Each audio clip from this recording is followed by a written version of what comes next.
Little bit, I'm not gonna lie. I don't think it was very expected, you know. I think coming into this, a lot of people, myself included, really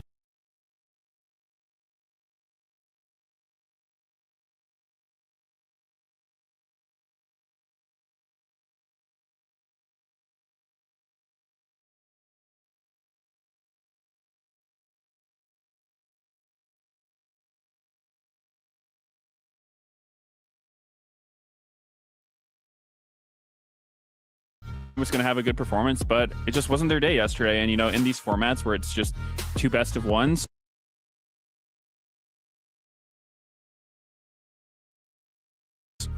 sometimes it doesn't work out. And yeah, you speedrun it. Yeah, you definitely got to be able to show up here in in this very difficult GSL best-of-1 format. Yesterday, Movistar Core and Hanwha Life Esports were able to get the victories over GAM qualification match. CFO defeated GAM Esports in the elimination match, and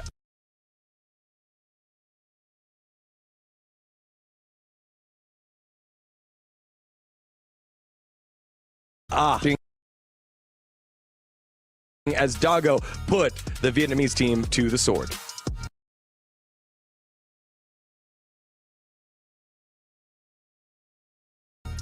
Yeah, eliminating the team from his own region once again. Just so good performances.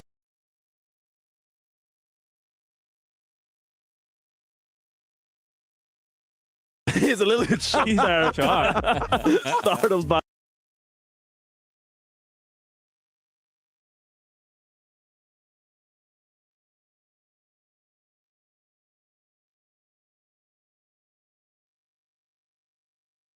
The crushing. Cloud9 slotted in at that 11th and 12th place on your screen right there on the $75,000 for the squad at 9th, 10th. But after that, then you get to the playoffs. Then you get to the best of 3 portion of the format. Hey, this is more like the formats we're used to playing. This is a format where we practice all year long and we're more comfortable with the draft. At that point, try to decide different strategies for the best phase.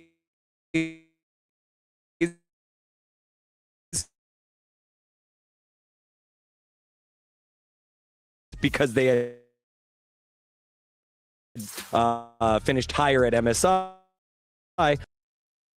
We saw a lot of teams put heavy emphasis on kind of designing their own approach to how to deal with this new format. We saw CFO with the 2 top laners. We see MCOY with its really explosive drafts, and I feel like you don't really get to show all the things you practice and just the best of 1. And I think great reactions. Let's take a look at some of them in our Crunchyroll top reactions from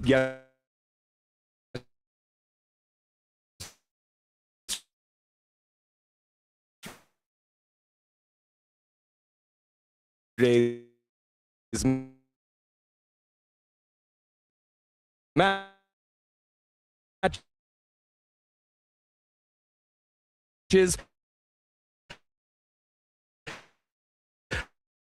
I assume a lot of European.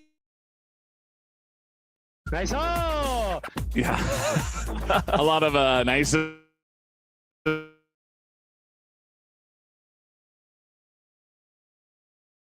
There's a lot of big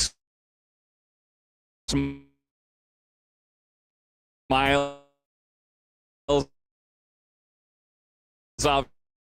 Obviously, got that from Whipple. You also had a reaction at the end of their game. Trying their best. You see some of C9 there as well. Here are some inferior reactions as they were. A very, very exciting win for them. Definitely coming in as the underdog. I don't think many people were expecting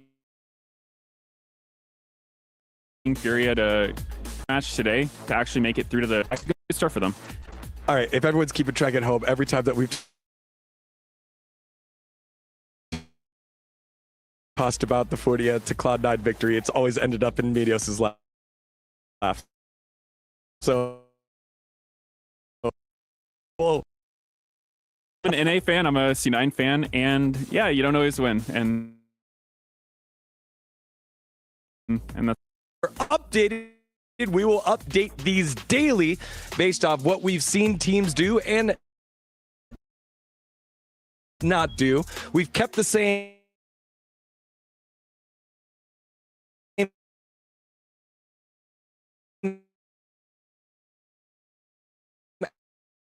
at the top as the favorites. Contenders,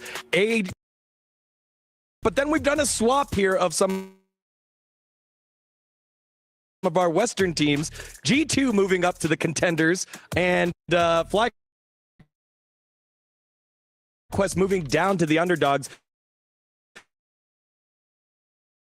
Based off of what we've seen yesterday, and Finn is grinning. All is right, and they are in the bucking all these teams. Gen, GT, G2, you know, all these top teams throughout the time of esports, they just belong there at the higher tiers. Yeah, I think this just makes sense. You know, if you're wondering why FlyQuest may have been moved down, I think it was just because their one victory over Cloud9 was pretty close, and then of course Cloud9 got knocked out by Furia, which is another one of the underdogs. So it's kind of like, I don't know, maybe again it was just one best of one, but at the same time it gives us a little bit of a read on to where their form is at right now, and obviously they can prove us wrong and do a lot better. G2 could also do the same in their best of three a little bit later, for better or for worse, but we'll have to wait and see how that goes. yeah, all the underdogs right now are the teams that are still fighting to move on to the next round. They're all still kind of at elimination point. They have to win their next game to move on, so it makes sense.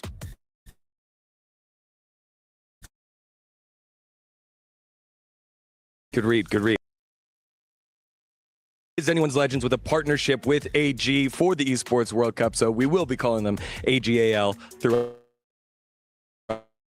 the tournament. All right, now let's take a look. It is the best of ones, two of them, to see who moves on. All of our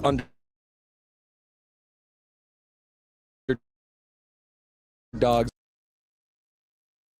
champions of the Pacific, LCP champs, CFO against Movistar.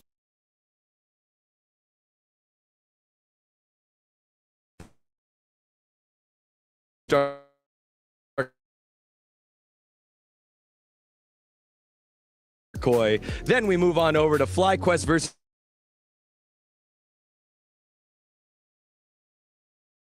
single elimination. So AGAL, who's they haven't had the chance to play on the stage yet. Hanwha Life Esports, they had 2 games under their belt, took care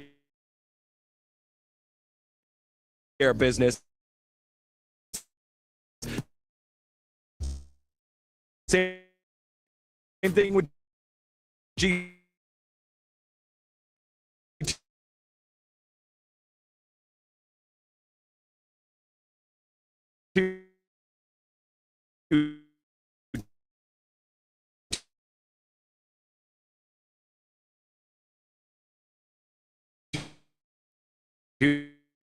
Two games under their belt.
match of the day as well. By the way, don't forget to tune into that one as we get into the best of threes. Orcs and I will see you around, but we're going to send it back to the stage to get the day started.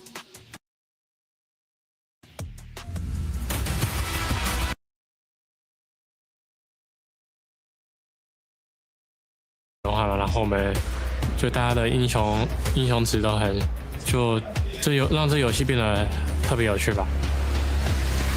希望作为去年的 EWC 的冠军，我觉得他们应该会变得更强，因为他们本来就是一支就很会进步的队伍吧。然后我觉得他们今年应该会更强。最想交手的队伍应该是娟剧跟 T1 吧，因为他们是 A 赛的冠亚军。目标来 EWC 的目标应该是先进小组赛吧，就进个8强。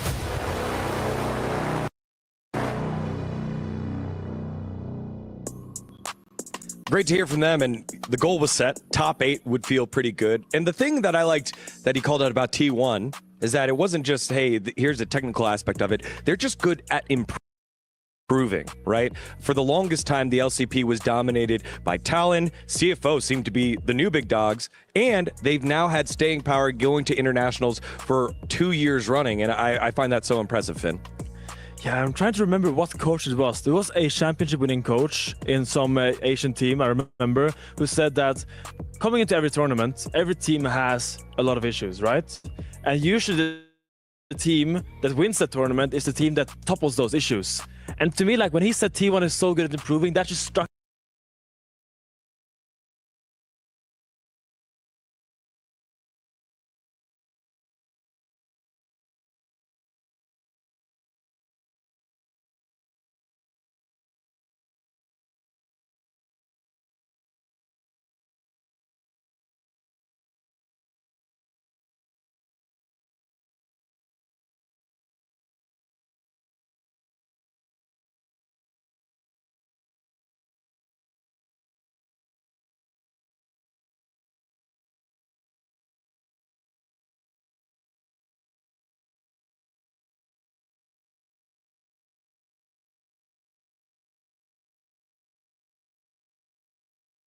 up to me because they feel like a team that they come into a tournament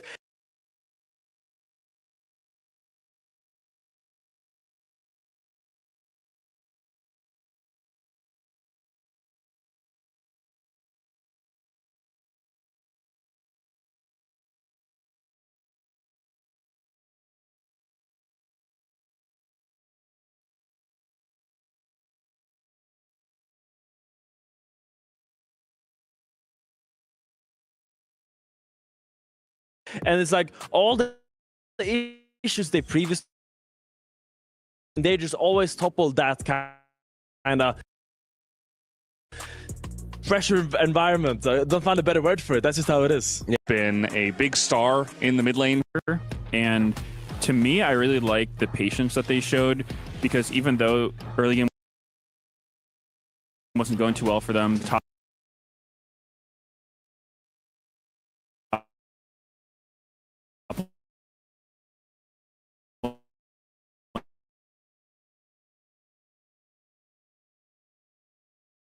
lane was kind of falling behind.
spring, we've just seen plays from our mid laners is where we are going to be looking at for this matchup. All right. Well, it has been a long journey for everyone. We got to hear CFO's journey here. Now it's time to listen to MCoy's.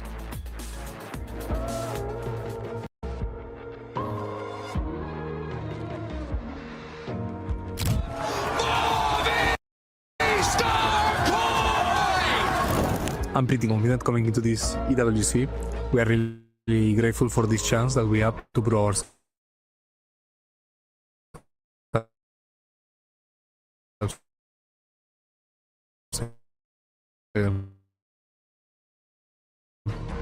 My main goal is this EWC. I perform well. I think the main thing I have improved on since MSI was my preparation, my mental preparation. I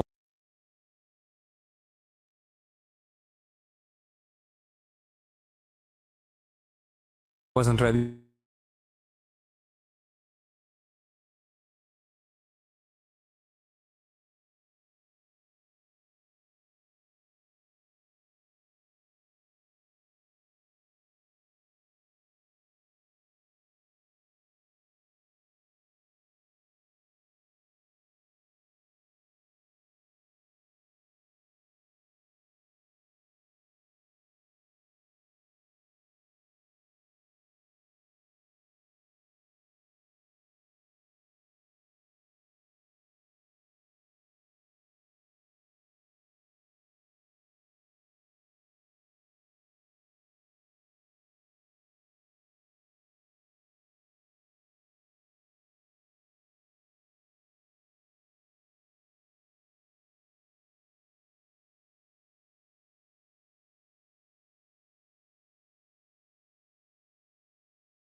They want to keep going, and there are definitely valuable lessons you can learn from those All right. Well, matches against top teams. For a deeper insight, let's take a look at Supa, who is standing by right now with Kitty. Take it away. Thanks, Dion. Welcome to the first pre-match interview. By my side is MCoy Supa. Welcome. So you guys had an intense battle against Hanwha Life yesterday. So how do you feel right now going into today? I'm really excited to play because I think I prepared really well from the MSI to here, and I want my revenge today. And of course, you guys are facing CFO, and I know there's a little bit of a rivalry between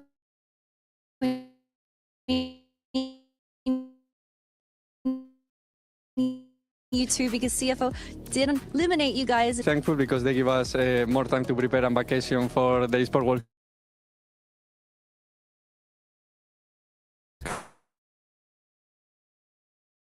Cup, so I will let... Yeah, and last message, because we know that C9 unfortunately got eliminated yesterday, and surprisingly, EU is doing quite well this tournament.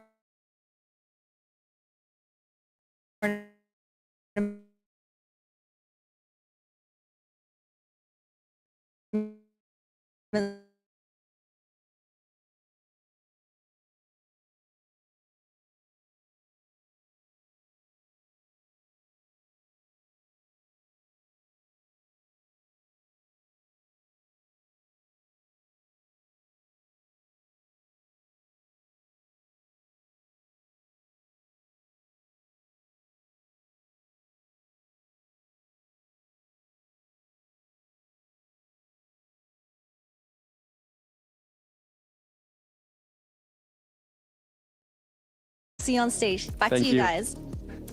Thank you again to Kitty asking the hard-hitting questions. I love it. Don't worry about how it ages. It'll all play out to fate. Now it's time to put our prediction fate on the line. So let's start on the outside in. We'll start with Meteos. Who you got here winning and why? This is a really tough one for me, but I think Imkoi will win. I don't have a great reason why, because it's super 50-50, but I don't know. Just from how they've played, I think they can do it. Yeah, I'll take it from here. I think that CFO will take it down. I think it's going to be relatively easy for them. I think MKOI is a pretty good team, but I think that CFO have proven that they're on a different level at the moment. I would say it's like 75-25 for me. All right, Finn, give it to us. Well, we have converted the American into a believer of European League of Legends. If that doesn't tell you how favored MKOI is to win this game, then I don't know what to tell you. I think it's going to be an easy sweep for MKOI. I think they got it in the bag, and I think they are the better team. Supa said it themselves. It's about who prepares harder on the day, and the other teams are not that good. Wow. That's what All he right, said. I guess Not my that's word. it. Not my word. That is what Sufa said. Now it's time to put aside the talking and time to do the play-in. It is the #1 seed from the LCP, CFO, looking to try and make it to the knockout stages and do what they did yet again to MKOI, the reigning kings of Europe. Will they be able to make their squad proud, or will their key get crushed? Let's find out. We start day 2 for the Esports World Cup right now.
Yesterday started.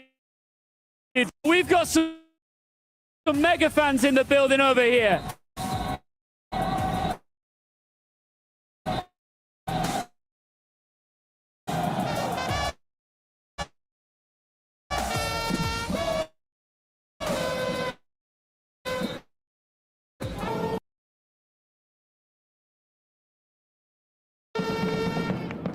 Fancy. Let's give them what they want. It's Movistar Koi!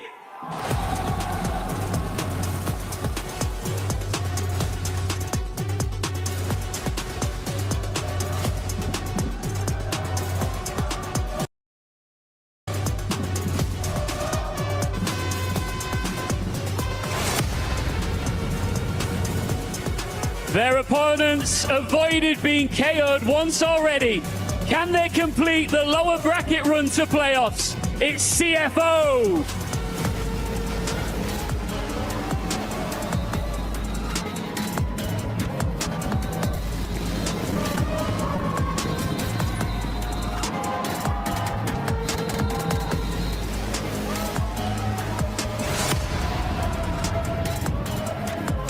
A quarter-final slot will be locked in. A key will be crushed. It's the Esports World Cup. Let's get back to business.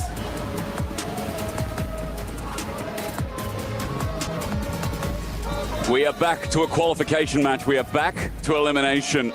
That really feels like the story every day. Myself and Orcs will take you through yet another game between CDBC Flying Oyster and Movistar Koi. A game, or rather series, that we only recently just saw, where everyone's pick'ems were destroyed at MSI. You all out there know how I feel. I'm with you. And in a 3-1 fashion, Koi were eliminated from the tournament. And CFO created what I think was one of the biggest upsets, at least of the tournament. And, they had opportunities after that to face, they had some pretty big matchups. You know, went 3-2, well 2-3 against T1, who made it all the way to finals. So really got to show their stuff, I think, at the tournament and earned a lot of respect. And now MKOI have the opportunity to get some revenge here on the day. I think definitely showing some good form to get to this point. You know, both of these teams having beaten GAM, but losing to HLE. HLE obviously a formidable opponent. Yeah. Hard to judge. You saw some disagreements on the desk as to who's going to take this one. I think either team could take on the day. Obviously, it being a best of one as well. That's the it thing, really isn't just comes down to the approach. You know, we often talk about how Fearless has, there's so much impact in draft when it's Fearless. Yeah. That's also the case when it's a best of one, because you know, you only get one draft to come out with. If you make a bit of a fumble, you don't get time to adjust. You don't get time to sort of shake things up as you go through a longer series. So whatever you end up with in this one game, you're stuck with. And that's what leads us into our draft for this only game. Center so far yesterday, exceptional performance, 3 out of 3 wins. Yesterday's, well, we saw a lot of Annie, a lot of Talia.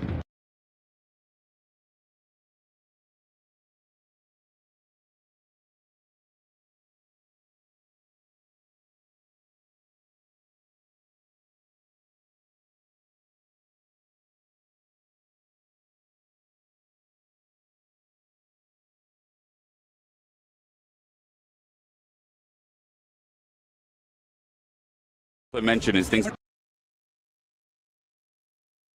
a lot of angles for it here. That's one of the first bans we go into pick and ban here for CFO. So maybe that pairing taken away as Sion against Driver. That makes a lot of sense. And Gragas, so pretty heavily targeting Driver. He was insane. Bans. He was insane yesterday. Yeah, and I remember Sion as well in the series. These two played against each other at MSI. You know, getting solo. Big factor. So learning Vanova, that Pantheon first pick, we've seen that a lot at this tournament, a lot of priority towards that. For that early pressure, the jungle driver. We get a Sins out part 2. Jun smurfed on that. So good. You know, we had some fantastic stuff to have that. His Skarner is okay. Yeah, it does end up locking that in. I think the Rumble Skarner combo, we've seen that have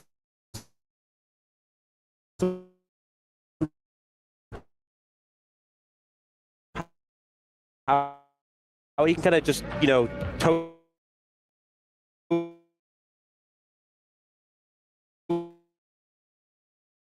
them. Yeah. And has pseudo tankiness from, you know, the fact he can block damage, but overall is a pretty squishy champion in comparison to the Skarner. You have that solid front line. MKOI will lock in that Aurora. I've seen that pick at a ton of value at MSI. Chovy in particular had some fantastic games on it, and then that Jojo Pion has picked up himself. Remember as well, can be top lane for Mirwin. Mirwin is no stranger to picking out some, you know, potential lane counters. Aatrox thought about that. It could also be realism as... I mean, you know, okay. Could also be an Aurora Flex, something I wanted to mention. You know, see some hovers that suggest that we have seen Aurora into Rumble before. Probably going to be made, something to mention. Kai'Sa does suggest they kind of want to sort of lean a bit more into that sort of dive, which fits the theme of the first 2 picks they have. Yeah. And CFO, you know, they have a pretty strong front line with that Skarner. They're looking towards this Victor. So much AoE damage already. And considering all of MKOI's composition so far is quite squishy, you could just shred through targets. You know, you think about the Arcane Storm, the reset you get. We've had fights where, you know, you get a couple of kills with that ultimate and it just expands so quickly. True. You know, going in late game team fights is going to be a little bit scary up against this composition. Now, we go in the second phase of the draft. Could look to target top lane a little bit if this is a matchup you're not too comfortable with, but, you know, Rumble tends to do so well into a lot of scenarios. I also think banning away supports that match up well with the Kai'Sa. Nico is a big one we've often seen paired Nautilus, with the Kai'Sa. right? But they actually go for the Caston ban, so, you know, aware that potentially the Aurora could go top and worried that Caston could be something that could just scale up against the Victor and be a problem later on. Okay, with that away, maybe they get rid of something that can bully the lane a little bit, something that has tend to survive the lane. Again, Aurora, we're talking about inflexibility, but they're saying that, yo, Mirwin might actually just take this top because of the matchup itself. Alistar's going to be one of the bans. Supports that maybe CFO will fish for on 4 or 5. As you said, Kai'Sa pairings are still many with things like Rel, with Nautilus, Nico, you also mentioned there as well, maybe CFO can be able to utilize that better. Yeah, they don't ban the Nico. Do ban the Braum. Kind of suggests maybe they just want to go for the Nautilus. Yeah. But the Senna's still open, which I feel like it's kind of crazy left that one available, especially, you know, the front to back from CFO already so strong. True. You're going to have to work really hard to get on that back line.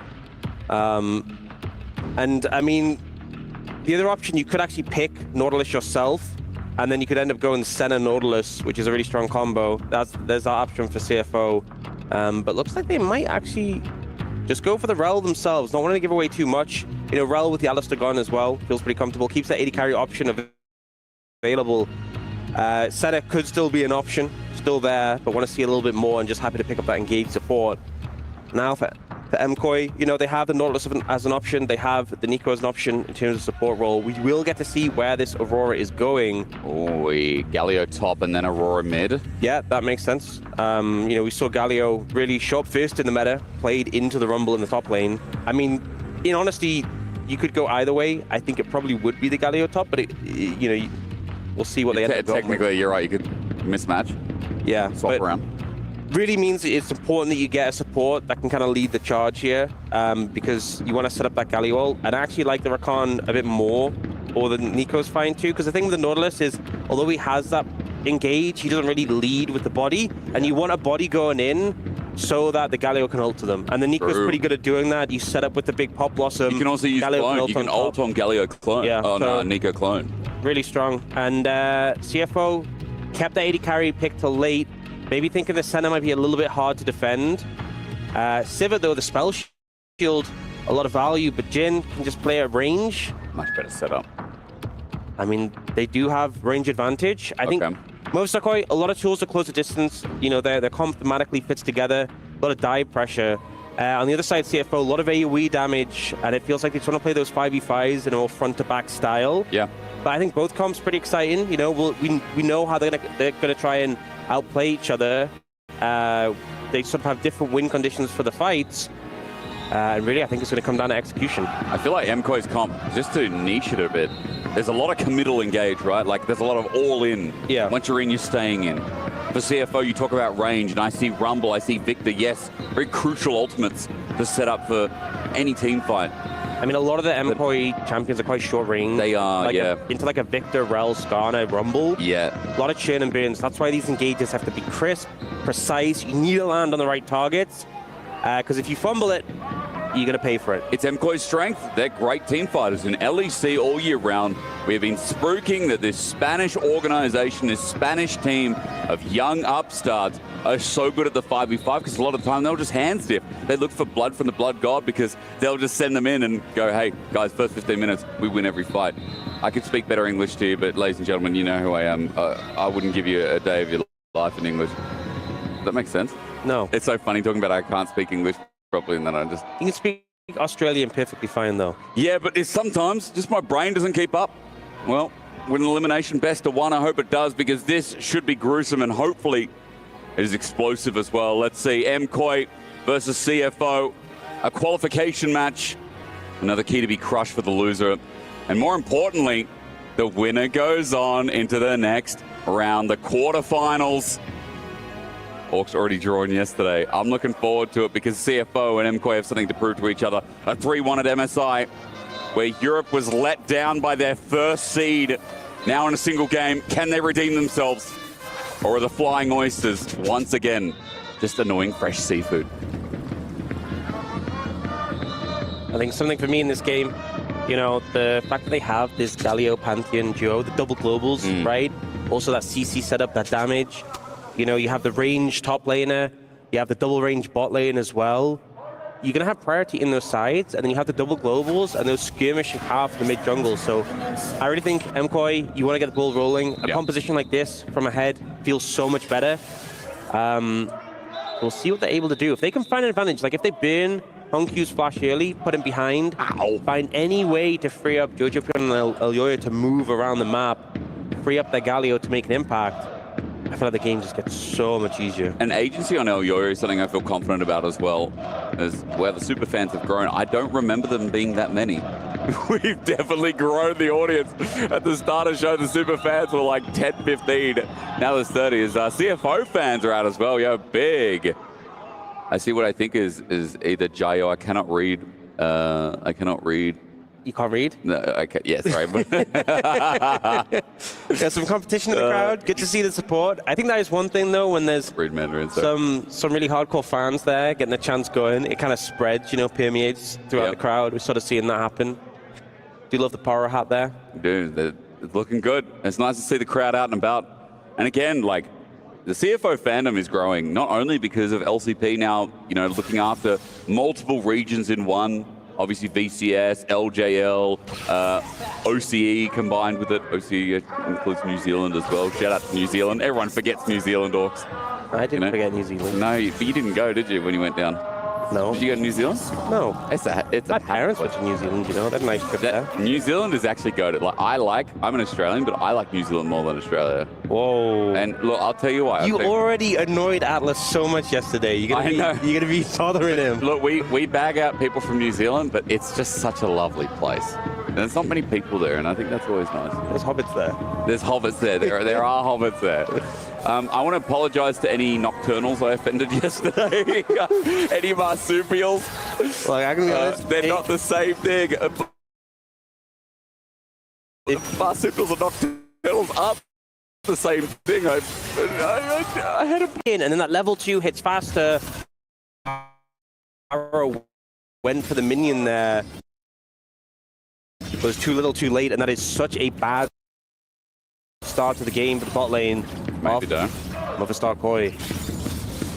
Level 3 hit from Hong Q, but look, pushing up to the wave. There's going to be an instant flash. Justice Punch, but a quick stand, and under the gravity field, Hong Q feels okay. He's burned his flash at the cost of one from Jojo.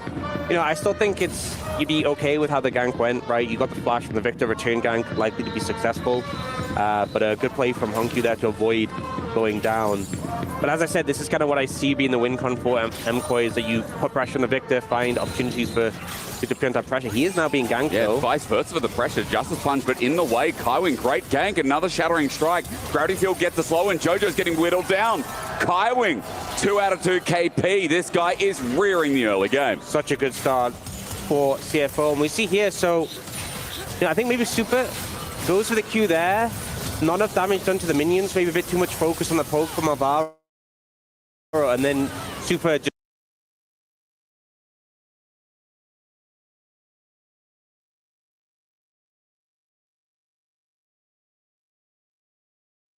go with a great flash over the route there.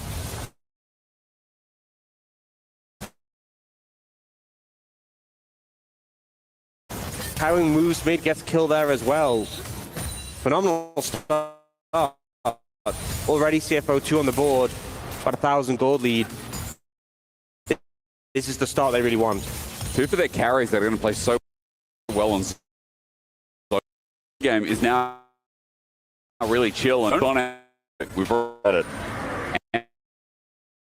And pointing, so if they can mitigate that in the first 15, 20 minutes, I just feel like some of these kills add a lot of pressure that Koi might not be able to deal with.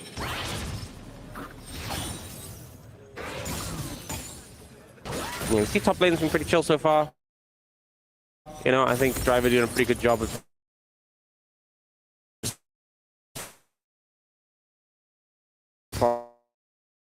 farming in the matchup. Not the most fun. Every top laner knows that experience. I've seen this matchup get bodied from the Rumble's perspective, so the fact he's actually up in CS, even early game, kind of nice.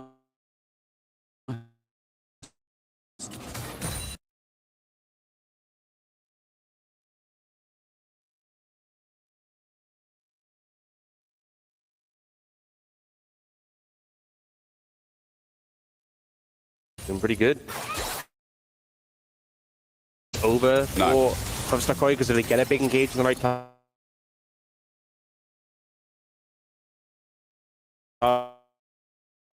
Targets, that's fantastic, but a lot more flat. Yeah. They are behind.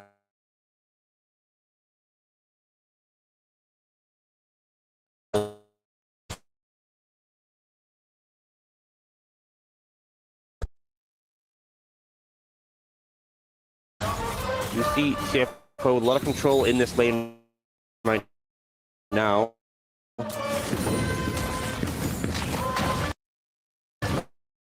About half. Hold on, I really want to see some window. I'm just not going to look to capitalize on the punish, but in return, Jojo's in trouble again. He still doesn't have that flash. The Justice Punch is interrupted, and against the wall he will stand. Here, Junja, Elyoya is trying to get something back, but with no red buff, no real damage onto this score. In its trouble as Alvaro, he's locked in place again. It's another great shattering strike. A quick cleanse away from the Tangle Barbs. Yeah. For the span. Focus was really need to be on this Victor without the flash. It was MKOI who went for the Victor's flash, and yet the return. The fact that Jojo flashed early, and here he's playing a melee champion into uses dash into him, just gets pulled into the wall, immediately goes down. He is having such a rough game, and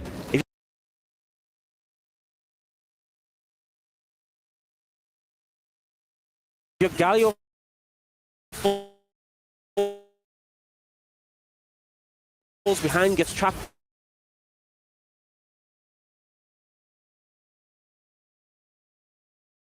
in lane. This Victor could just start one-shotting waves earlier than expected. I mean, he already has that lost chapter. Yeah. Really nice to get that one down early on. Not too long until his flash is available as well, so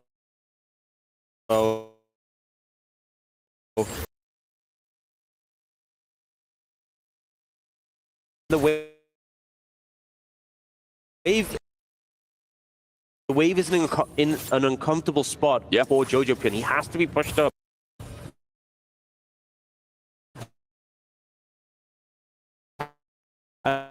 As a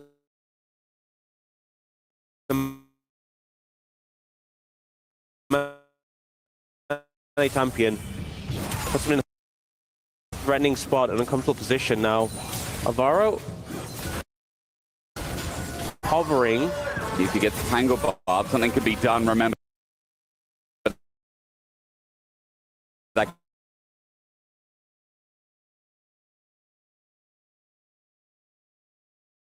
Galio has ult, so but now he can move the map. Now if he sacks the wave, something else can be done elsewhere.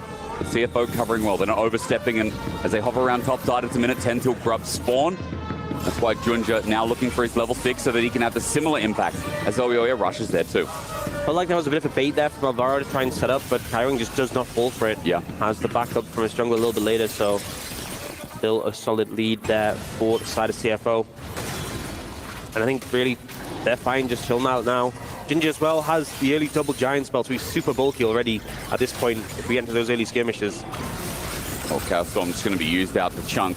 Jojo has no TP, so he's walking back here. Man. And the timing could not be worse here. Dragon, Grubs, take your pick here as Junja has now hit level 6 as well. And he's just going to be trapped in lane. You know, if you're not able to move, you know, the matchup we have, the Aurora against the Rumble, has been pretty neutered, right? Driver has the Merc Treads, so a bit of extra magic resist, and he's actually been having an advantage recently. The bot lane matchup, Doggo and Kaiwing have been playing really well, so, you know, if you're not able to unlock that Galio, CFO is going to be able to play the game at their pace. And speaking of which, they are starting up this Dragon. I don't think any contest is going to come through. And nothing happens topside in the meantime. It's not like Elyoya is trading with his ult now available. Maybe there's something can be done for the bot lane that's slowly pushing in. You can see Jojo's also hovering, but pings are going down. CFO are not overstepping. They know that this Galio really needs to move to get the game back on MKOI's side, but they're being really cautious here. You can see, look, Doggo's just stepping back, and River's just going to be given over to MKOI in the interim. Curtain call. Alvaro, flash, engage, Magnet Storm, kicks in place and even matches the flash to predict for the third shot. MKOI, it's now 0-4. Yes, Grubs will be taken, but look at Mirwin Pot. It's turning into a dive, an easy kill. We don't even need to see it because it was a one tick, and CFO are going to find plating through Bot. The push in top. Grubs are the only retribution that MKOI are going to be sitting on. It's just disaster after disaster right now for the side of MKOI. I mean, you know, trading the Grubs, losing Mirren on the bot side, like, that can happen, right? You know, the counter punch comes in, but the fact that Alvaro dies there, the setup from Kyle and Douglas.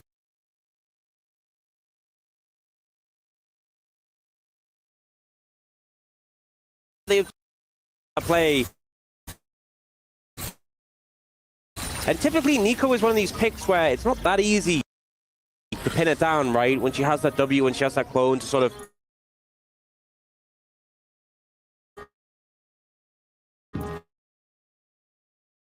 give us some space with...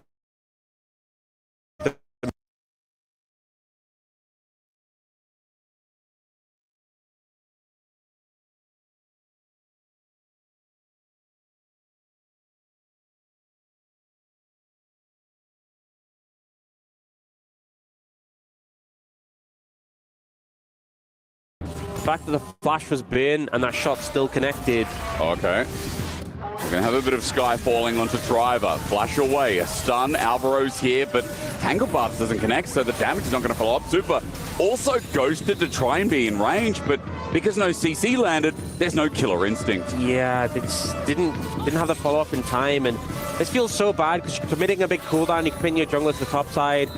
Sure, they'll be able to get some plates, but you know, it's not really that big of an advantage. And also, there's a limit to how much they can push because Driver's ult is coming up soon. So, you know, they'll push this wave in. They can't take any more because the next wave, Driver can just ult it if he really wants to. Whereas Doggo and Kaiwing, they can continue to zone Mirwin away here.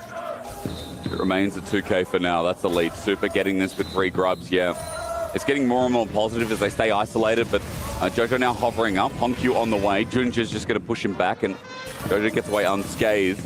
Okay, looks like ult was a little bit further away than I thought it was. So they're going to clear this wave. They will actually get some more plates. So actually working out better for MKOI than I thought it would. Driver does have his ult now, though, so that's where the push ends. So actually, working out pretty positively for MKOI, all things considered. Jojo stepping forward through the gravity field was also a nice play, but again, Ishtal's impact gets him in range, and Judge's now looking, impale out, yes, in the Justice Punch with the Chaos Storm on top layer. Well, he flashes as Hongkyu already locks on. 2 times in a row we've seen MKOI members flash and still go down. It's got to feel bad, and CFO 6 on the board at this point, and you know, 2 kills on both their carries, 2 on the Skarner. He's going to be super bulky later in this game. It's a 1K gold lead on Hongkyu. I mean, this is the dude that gave Faker a run for his money in that best of 5. And everyone's saying he's a prodigy. Like, we're going to keep an eye on this kid.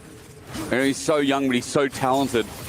1K gold lead on Victor already with a Blackfire Torch is going to shred through this tank Galio and any other bruiser on the side of MKOI.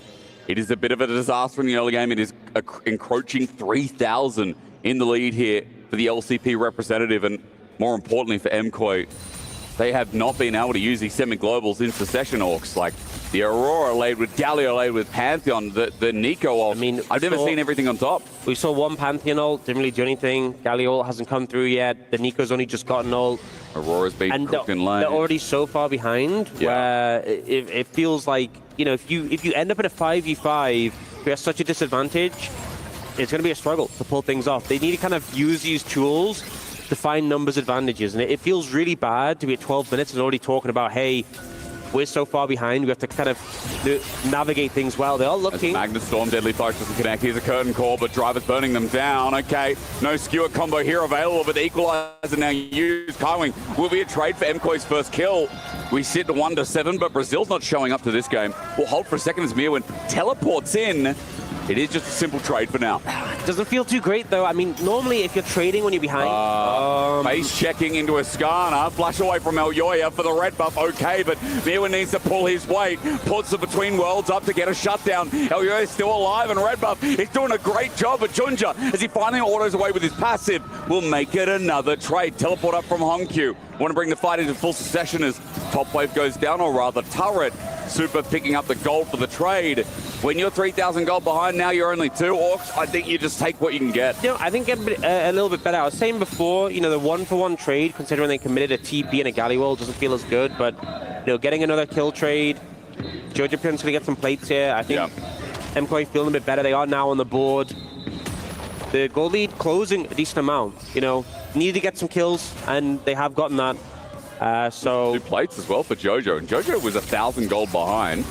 He's just picked up 300 from these plates. Yeah, close a little distance. Hunky's stepping up massively. He is, and his gravity field's down. Alvaro coming in, Tangle Barbs at more range, doesn't connect.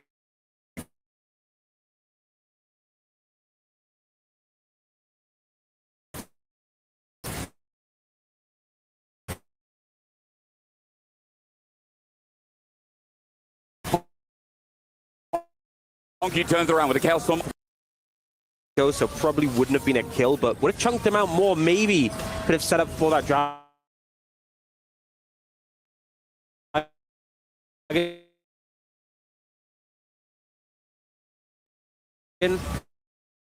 But to be honest, I think the game obviously doesn't feel good to give it over, but I think wait till you're in a better position to fight. Yeah.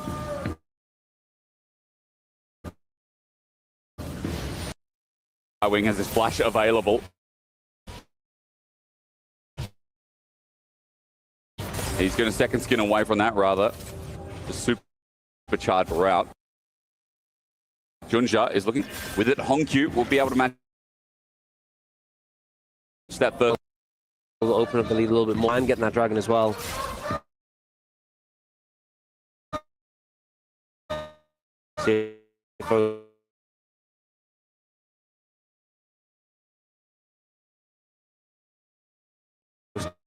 It's pretty important that when you go into big fights, what you are going to start seeing as we get late in the game, right? Second dragon take.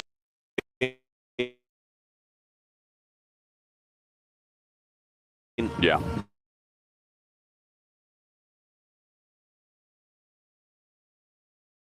Having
Honestly, I think the early Elder favors whoever has control of the game at that point, because it's going to be really hard to contest. Right now, Movistar Koi have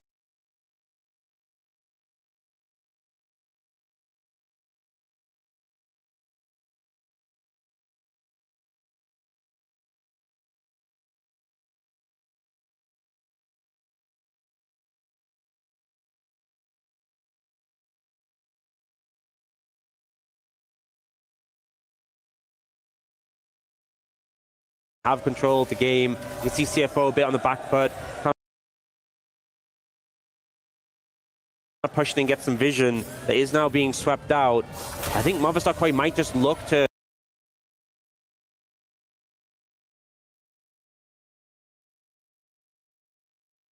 threaten Baron as soon as it's up and available and force CFO to come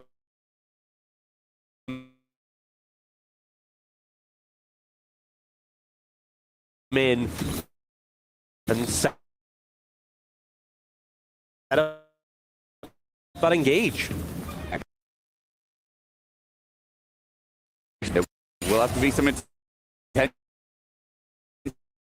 from Driver, who's just picked up his Bloodletter's Curse to go bottom, receive that wave. But CFO, after they do their due diligence, they're going to get into river and get their wards down. Timing's going to be everything. As you said, it's best of one, but at 25 minutes, it is leaning towards and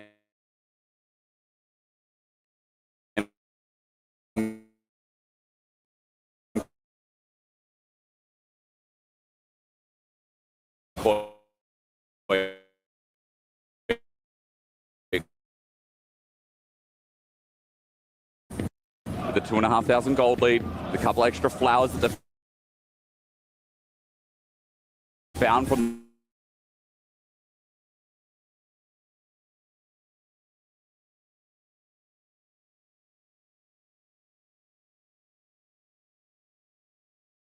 it's the first dragon for Movistar Koi. It's meaningless at this point of the game. So I think this is the right call. You just try and get a little bit of extra vision around the Baron area. You give up the dragon, and more importantly, you wait for those flashes to be back up and available, which are coming up soon. I think really CFO playing around the summoners is very important. And if you're gonna get back in this game, if you're gonna get pressure again, get control again, it's gonna be around Movistar Koi being in a scenario where they're in a choke point like that Baron pit, and you just punish them. You take advantage of that AoE that they have in those solo laners. Just a side note before we get to that fight. Super has gone Terminus third item, so it's not like he's got, Nashes for enhanced W, for upgraded W. But Terminus means that the dueling power, the on-hit, is still very potent here, and Super, obviously, we've talked about how he wants to dive in. Makes his job a little bit easier here. He also has so much objective damage. He really does, yeah. That also helps a lot. Upgraded boots as well. Yeah, Super. He's hitting like the Flash.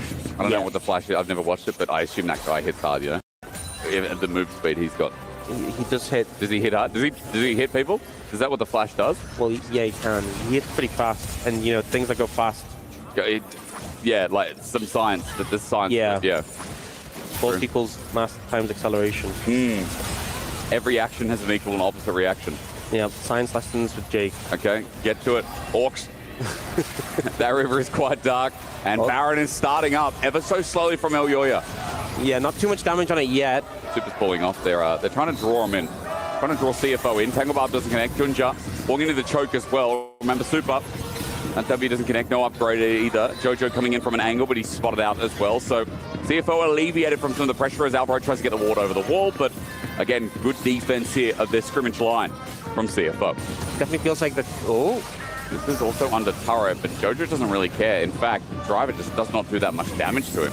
I think it's always scary playing the side lane in this situation, because they could just have Super Alluria come in, and you see both of them actually moving over now. Good timing. Yeah, and if Driver ends up overextending, he could die, and I don't think that CFO are quick enough to get in position around the Baron, start the Baron up, and finish the Baron before the response comes through. So he ends up having to back away. They get this tier 2 tower, And I feel like the game has slowed down recently. It's been MKOI just trying to find an angle to push the game further, and really CFO are holding on pretty well, but they do find a little bit of an advantage there. Now, Junja is very on a ward position. On a ward with the Tangle Barb as well. There's 3 members on him now, 4, thanks to the Skyfall from Elyoya, and Junja taking a killer.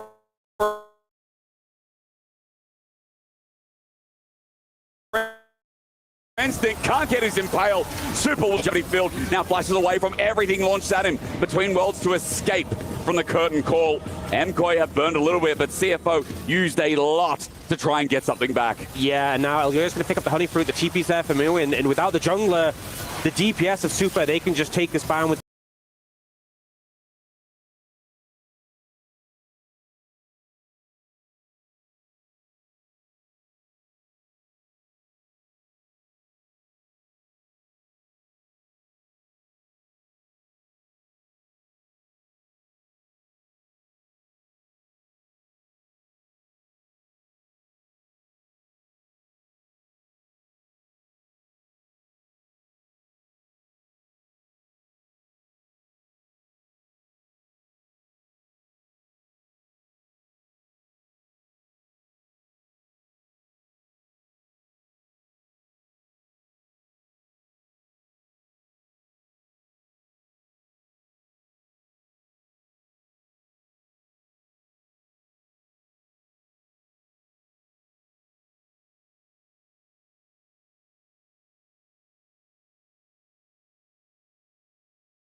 they don't really succeed because they get Elyoya low, but the honey fruit's there to heal. They get Mirwin low, but he just TP's back in.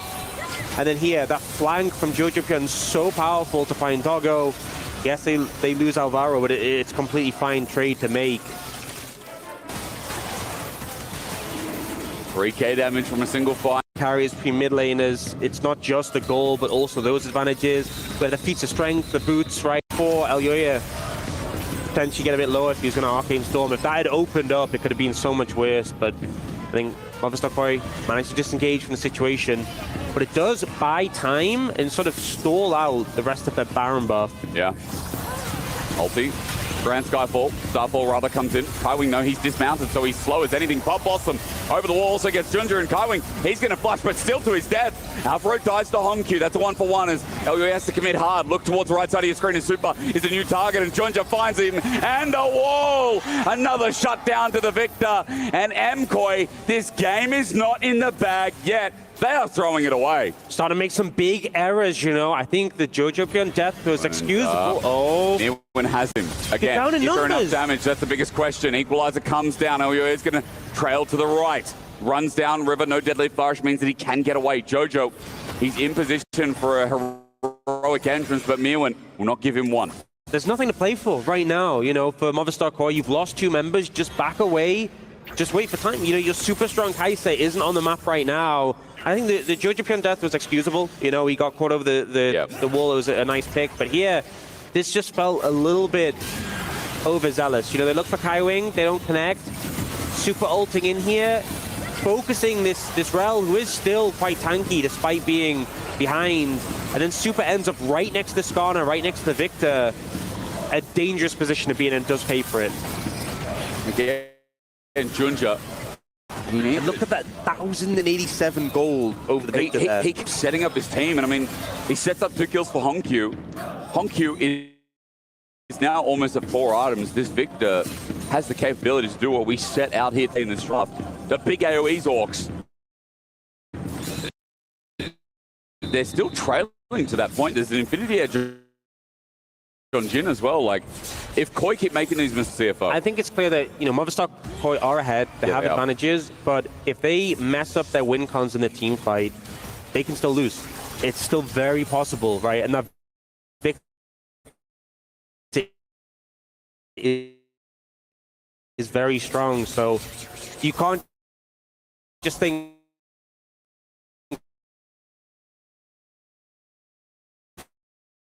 right, we're this far out, and you don't get a we're really able to threaten each other too much.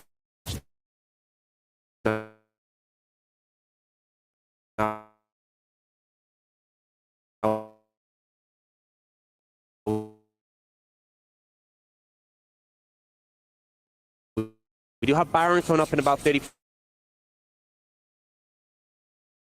Find an angle again. Michelle's in fact being geared up for Junja. He's thinking about it. Zelio is trying to steal his red buff away.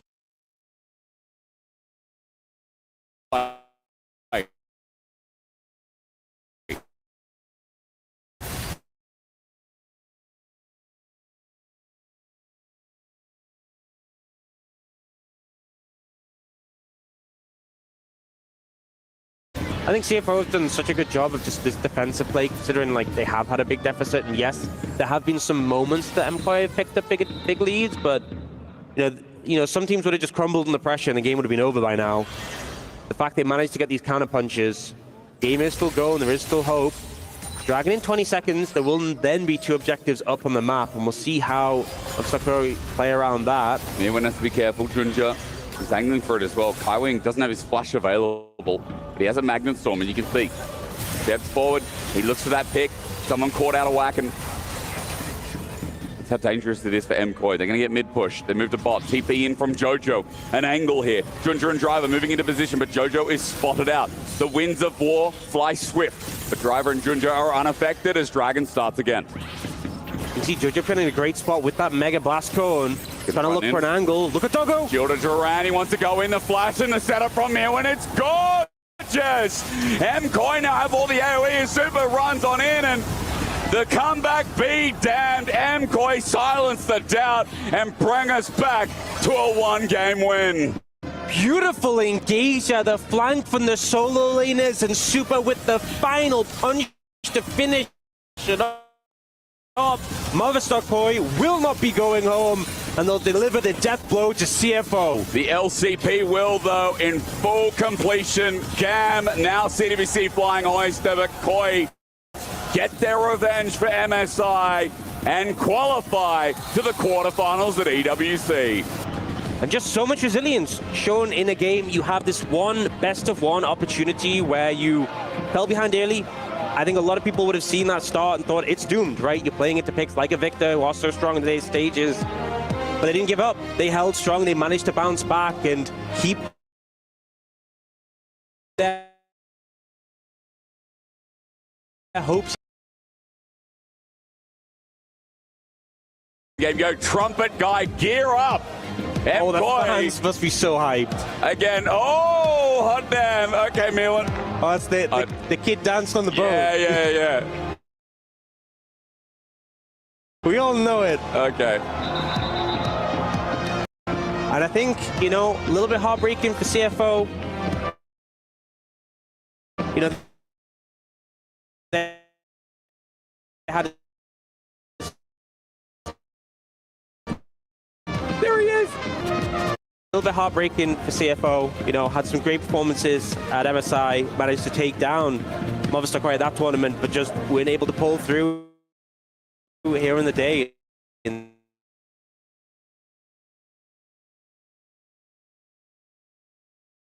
That's, you know, that's League of Legends esports for you. But Movistar Koi got their redemption, and EU having some great redemption at this point.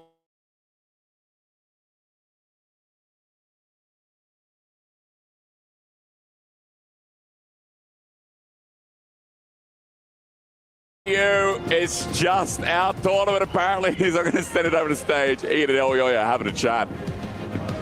Thank you very much. This is your Amazon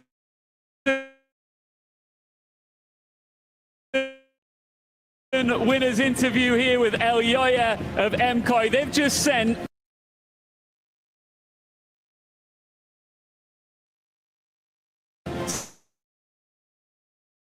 CF is there to. Because indeed, I think, they're a really strong team.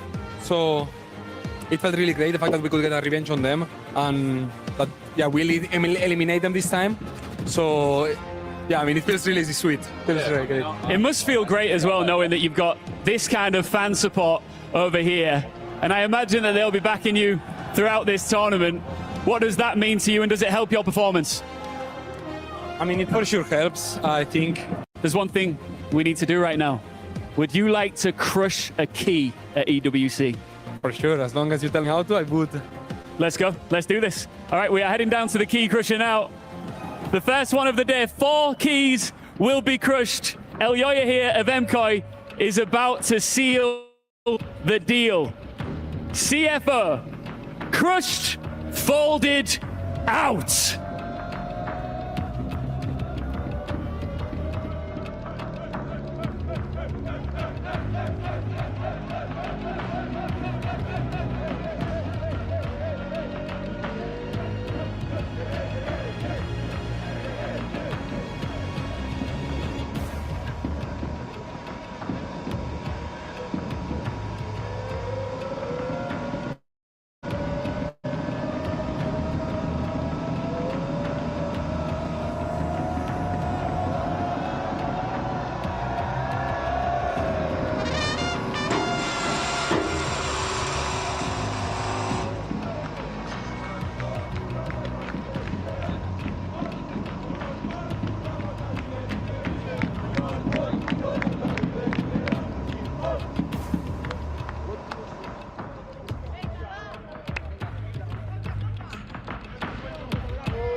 Vamos MKOI, rey de Europe. Because I forgot how to say Europe in Spanish. I think it's Europa, but that's okay. They got the job done here over CFO after it looked dire. The exclamation point team fight here at the end, at the Drake, gets them into the knockout stages and resets the established order that we got used to for so long.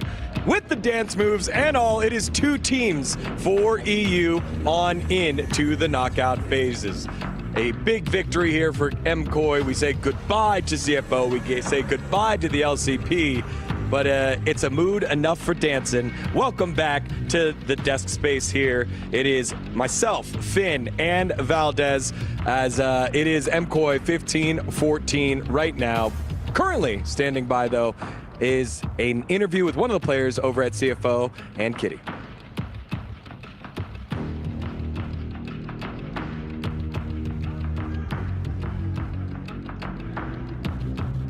Hey everyone, Kitty live from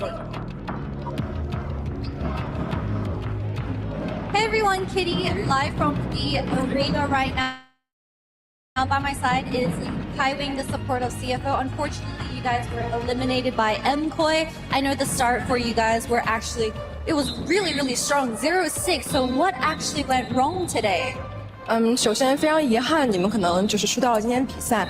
但是呢，我们看到在游戏的前期，你们其实是取得了非常大领先的，一度达到了6-0的人头领先。那你觉得在游戏中发生了哪些问题，可能造成了今天这个遗憾的落败呢？应该最主要是我们在团战的前面的布局跟处理没有很好，所以导致于我们该要赢的会战没有赢到。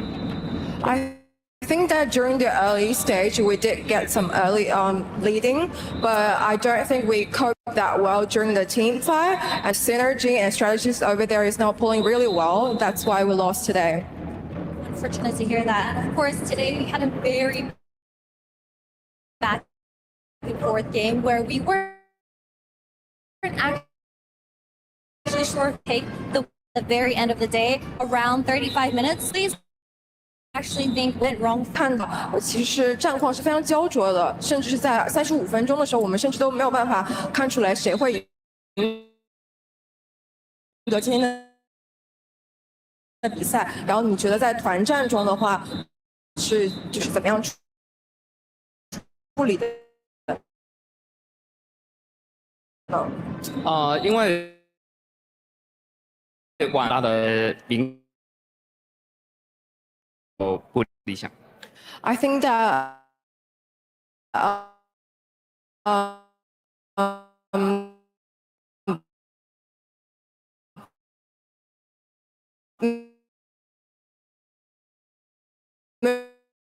moving on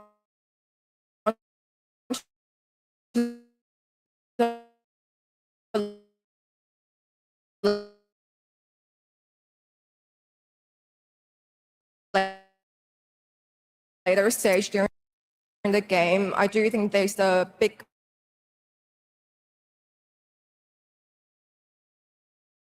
啊，可能有让你们失望，我们没有办法听到吧。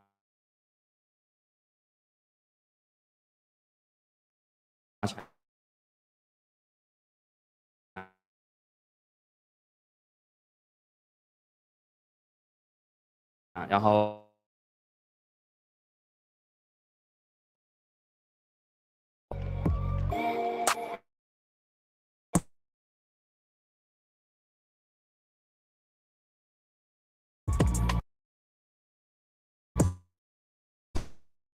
Thank you for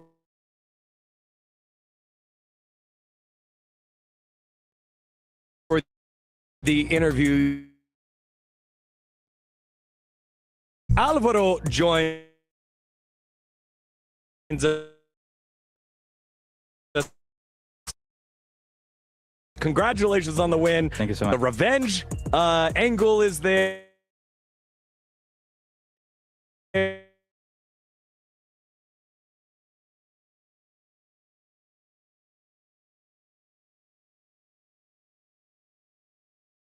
The dance is because as people like driver did a dance on us, so yeah, we just had to do a little revenge. Yeah, a little revenge.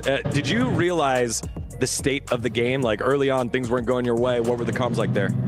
I mean, the comms were fine, I think, when we were like 4 kills down, but when there was one bad play, I remember it was a bit more, I will say, we were a bit more tense, but something that we really tried and we have been working all year long, I think, is the resilience, and yeah, I think it shows up like. Yeah, I'm really curious about that Atakan rush. It feels like you guys stalled for so long, not allowing them to start the dragon. At what point were you like, oh, now wait, they can't join us if you go Atakan? How do you see that sequence? So I think it's a lot of conditions. I think Jojo was getting tempo on both sides. Also, Rel didn't have any more wards, so if they wanted to face check into us, I don't think it's a good fight for them. And we were really valuing the risk of actually getting a fight. And, you know, if you win this fight, of course, it's something that is good, but it's not really that easy because they are on their spikes, like they have items as well, and we need to walk into them in the day. So I think the best decision that we could take is, okay, we control mid, then we decide what we do, and since we delay them that much, we have the opportunity to go into Atakan, and maybe also they get in panic, and they come to face us in Atakan, and if they face second to us, it's actually better. That was a great call. Thank you.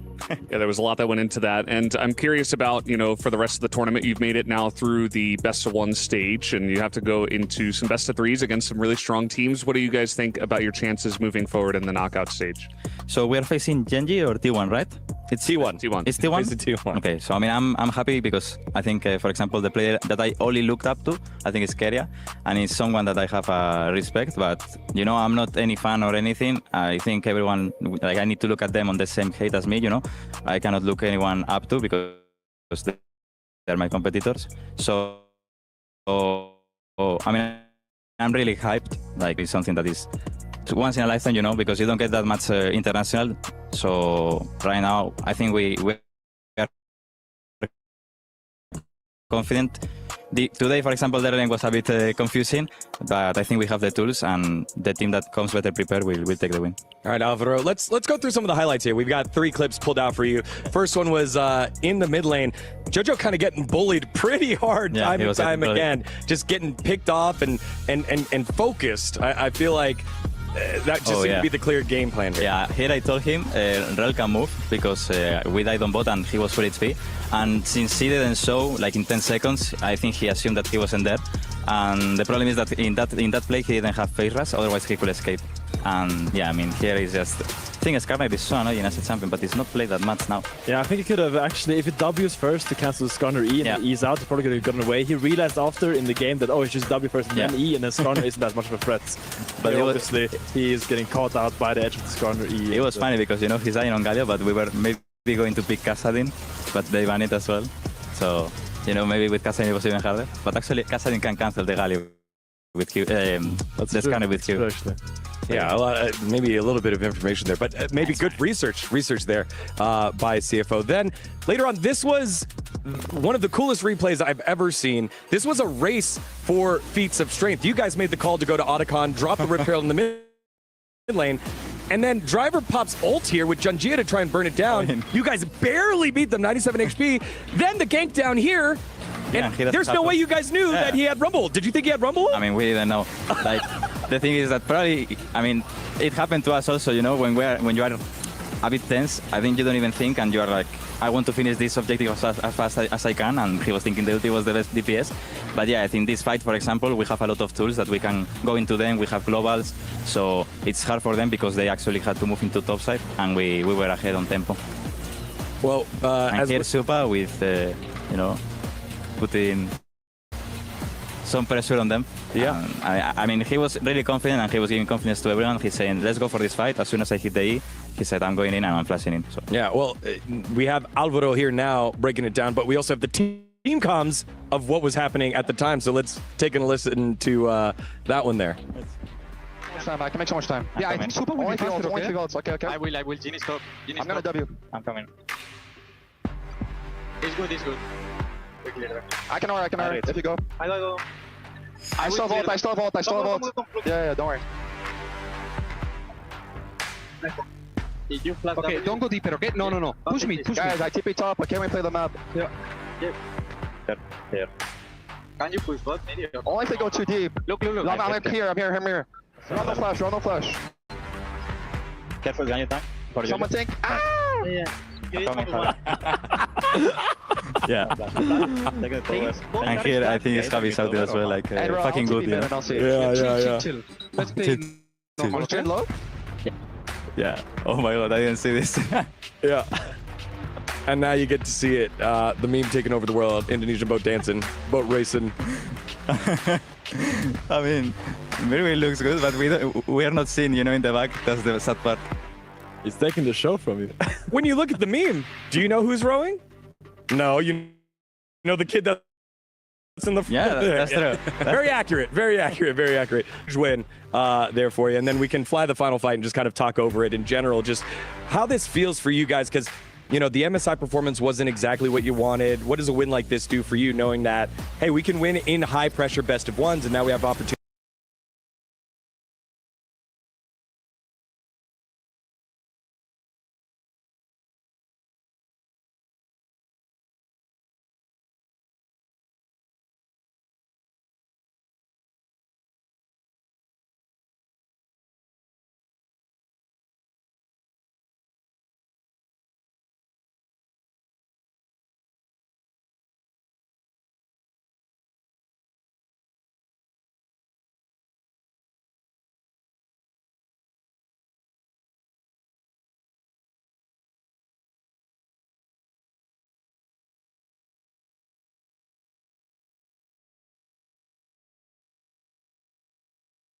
against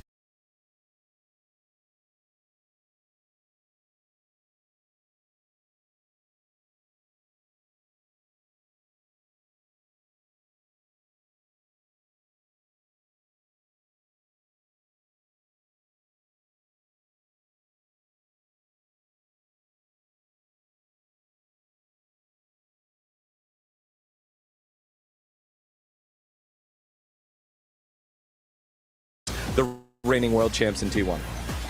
I'm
How I actually see it is, since I really love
competition, I think being able to compete the most that I possibly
can, like having another day and having another chance to prove myself.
Into the best. I think is what actually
me like through the competition. And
basically this time, I think also winning them when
we actually got eliminated some weeks ago in the MSI.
Won 3 in a series that we actually didn't really enjoy playing.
correct.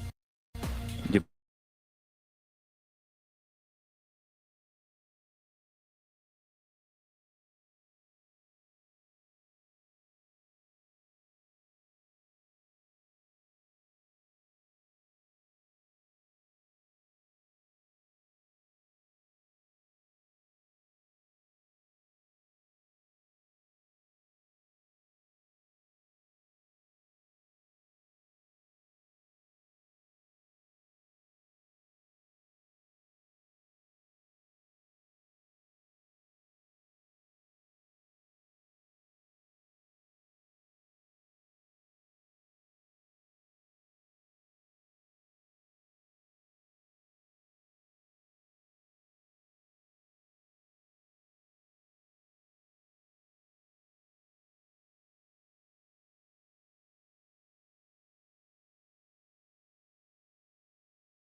being a little bit more competitive. If anything goes wrong for Furia in the first 15 minutes of this game, they find themselves at a 2,000 gold deficit. I just feel like this draft becomes, again, the right circumstances do a decent amount of damage, but it's also more of a burst composition where the Orianna sets up a combo, you have the Yasuo, the Aatrox goes in, and you win the fight basically instantaneously. Because if the fight is longer,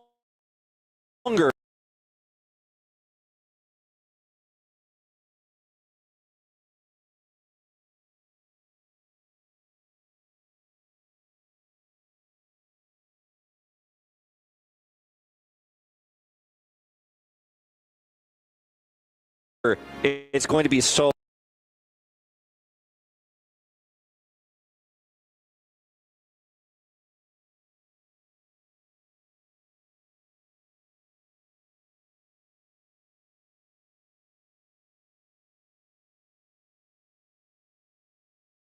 Yeah, I was gonna say, like,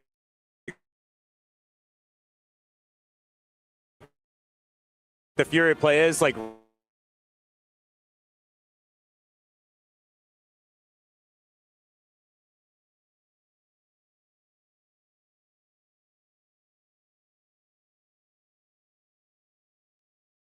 we don't know.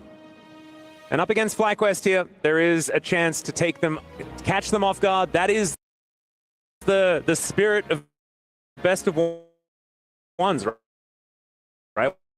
Well,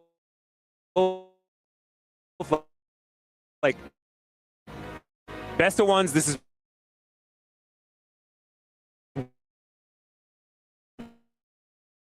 where you bring out the weird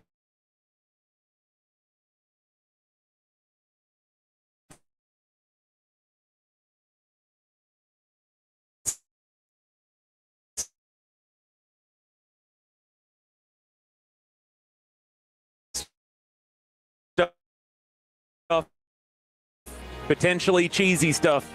Try A strong early mid-game play,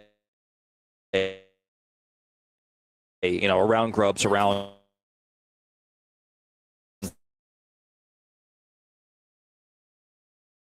first, second dragon. You can force a team fight and get this Yasuo.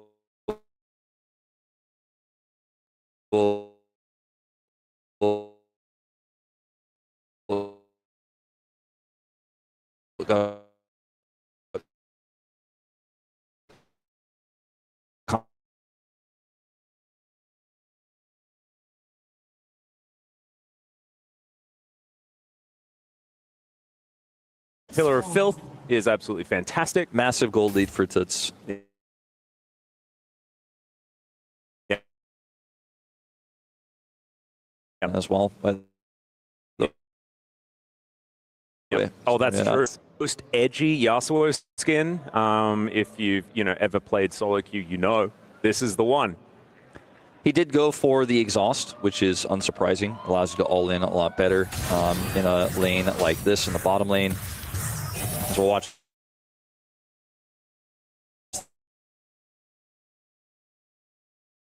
this top matchup is very so the Aatrox, excuse me, does not fall behind in this matchup. As man, playing Yasuo bottom lane, you kind of just have to pick your battles perfectly. Look for your all-ins and your trades when you can. Utilize your shield. Like, look at Masa and Lucio just going, yeah, try to play the game. Good luck. Yeah, this level 1 is not the slicing and dicing and acting all cool. We'll be able to be followed up here by we go. The Ruthless Predator can't show us that indeed the minions are not in as much danger as they were yesterday.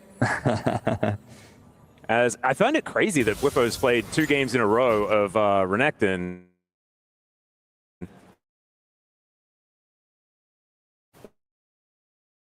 When he played only unique champions. Yeah, I was going to mention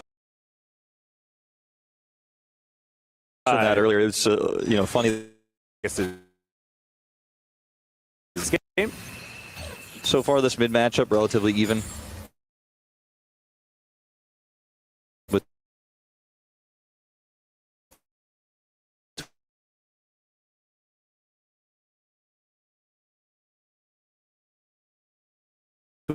Between these two, that's once ever EWC, and I think of BDD versus Showmaker.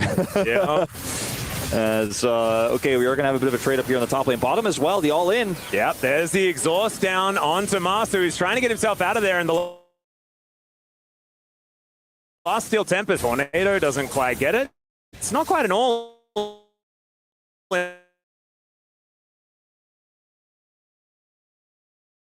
But now going for even, and now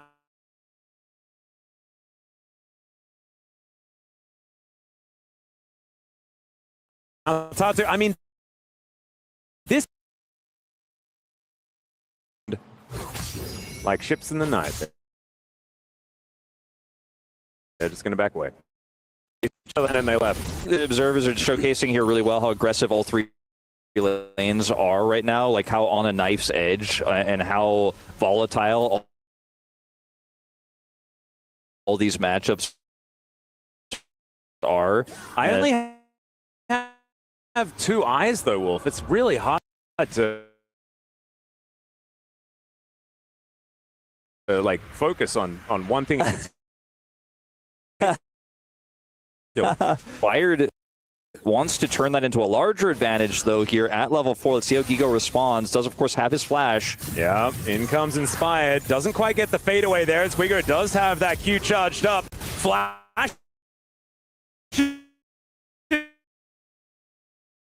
It's pretty late there, but Inspired for first blood onto Bwipo. Yeah, just holding that aggro is all they needed to do. They have the setup, they've got the pillar, and down goes Gigo. So first blood over to FlyQuest here. And on the cross map, there's just simply nothing Tatu can do right now. He's still clearing that Gromp at the moment. Does have bot-side prio, but really frustrating situation here for this early game for Furia. Find themselves nearly 1,000 gold behind. Another all-in. The flash pulve as they're layering the CC. Teleport to immediately come down, though, as Jojo, I don't think, got the memo that they were getting out of there, because Bwipo's coming in, and he really wants to stake. He's going to be able to pick it up.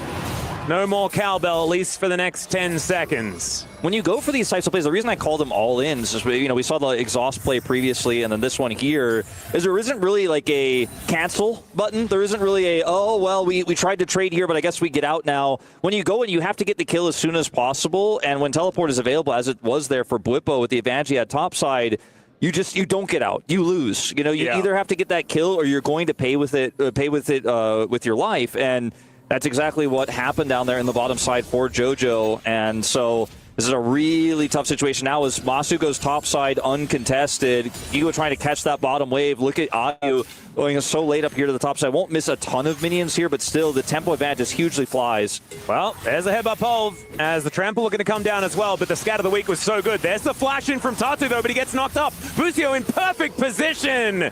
And there is the unleashed power to lock down the kill for Inspired. Jojo just trying to get himself out of there, and he will be able to do so. Furia, they're clutching at straws, Wolf. That's what it feels like. Yeah, this composition really cannot fall behind, but it is, and this is starting to feel worse and worse. Well, another fight here towards the bottom side of the map as Bwipo now with 2 kills after teleporting opportunely towards that bottom side, utilizing that as a lane swap as well. Oh man, not losing tempo and still being there for the counter gank was pretty ridiculous, and that means this Crocodile is so powerful. Really is. Ayu here, you could see looking for trades like this and just losing so massively at this point. I mean, look at the itemization. He's got a Hearthbound Axe versus just the Greaves, but it's the range advantage that Masu has where he's like, okay, nice try, but on your way out, you're going to lose a fourth of your health bar. As this looked like a really big opportunity here for the side of Furia, I think Quad, knowing that both his support and jungler are nearby, feels pretty comfortable to kind of push this and bait this. And he's looking for something, right? And then look at how well he plays this here. The double scatter, flashes away, buys a ton of time. Busio comes in here, gets the knock-up, and at that point it's over. He ults in, they get the kill, they get the feat of warfare, and it's just a sick play. Where did the shockwave go? Yeah, it wasn't quite. It was on cooldown. I'm really, maybe it was used a little bit early. So a little bit unfortunate there for Toots, but that's fine. As Guigo down to 300, Bwipo just gone. Oh my god, he just killed him. Okay. Well, that time he didn't hit a minion, Wolf. Yeah, well, I think he could have, and he may have still killed him, though. the news doesn't get any better, unfortunately. Did you just see him in the play? Yeah. By the way? Oh, it was very good. Well, when Bwipo is locked in, man, he's got his head focused. He is leaned into the monitor. Oh, that's true. He does have, like, pretty ultimate gamer position. Yeah, you know the gamer position where you're on the couch, you're kind of sitting back, but then suddenly you're like, I'm really gaming. Oh, yeah. Bwipo is always really gaming. Yep. That's why he's so good. He's got 3 kills in this game. He's got a cleaver online at 8 minutes. And I don't know what else I could tell you guys about how bad this is going to be for Gigo for the rest of this lane, as those plated steel caps are basically made of paper in this scenario. And now we're looking to fight for grubs here. Busio does have level 6. I mean, all summoners available here for the bot duo. This is a really big risk here for Furia. It is. This is trouble. This is what their composition wants to do. The flash heal to come on through there, but he just gets eaten. Shockwave does come down, but doesn't do too much of anything at all as they knock up the cow. And Busio still looking for even more. They'll take Jojo on their way out, and my goodness, this is an absolute shellacking here. And, you know, we knew from the outset, as Io will survive, but has to use his flash. We knew from the outset that if this comp falls behind even slightly, like I said earlier on, it's impossible to play. And now at 9 minutes, the game is essentially over. And I hate to say it because this is an elimination match. This is Furia going home. This is the end of their tournament. They had a really risky draft, but they fell behind early. Super hard to execute on this composition. FlyQuest looked very ready for it. Masu and Busio handled the bottom lane all-ins masterfully, and Inspired has had an amazing game here, right? He's been everywhere he needs to be. He's absorbed that pressure. He and Busio both have really stopped every single angle that Furia have tried to find. And from behind in this scenario, like you said, your comp needs to fight early. It needs to get advantages, so they have to look for plays like this. They can't just simply give this up. But in the current game state, you just get cut to pieces if you're split, and Tuts is the victim of being split here in the mid lane. And there's just nothing Furia can do. At this point, if you're trying to say, like, Furia, this team has no idea what they're doing. If you're watching this at home, it's just not true, but the composition dysfunctionally can't really operate anymore. There aren't really great choices to make. At this point, you're really hoping for a big mistake from FlyQuest.